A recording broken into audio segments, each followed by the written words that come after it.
কি করলেন গো? করুণা শুনি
ভক্তের জন্য রাখছি বেশ। রাই উপাধিতে হয় একবার মা বলে ডাকে রে মায়ের নামে 20 টাকা দ্বিতীয় শোনে হ্যাঁ তোমায় করে গেল না মা বলে ডাকে রে ওই ভক্তের মা বলে ডাকে রে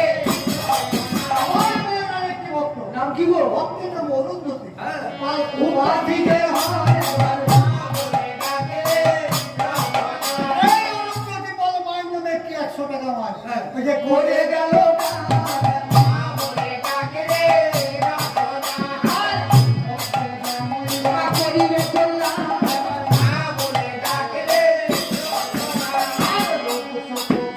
থেকে দূরেতে রাখিবি মা বলে ডাকে রে তুমি না জানিলে হবে মা বলে ডাকে রে মাগো এই ভক্তের মনোবাঞ্ছা মা বলে ডাকে রে মাগো শিখেতে রাখিবি মা তোর ভক্তের মা বলে ডাকে রে তোমার এই ভক্ত যদি তোকে মা বলে ডাকিবে মা বলে ডাকে রে মাগো দয়াময়ী হয়ে মা মা বলে ডাকে রে আমার সম্পা কম্পা আশা এবং জয়া বেশ। এই চারজনের কাছে আমি 40 টাকা হ্যাঁ, আমি করেছি গ্রহণ মা বলে ডাকে রে ওই ভক্তের তোমার করিবে কল্যাণ মা বলে ডাকে রে ওই ভগবান থেকে ভক্তর দয়কে মাগো দূরেতে রাখিবে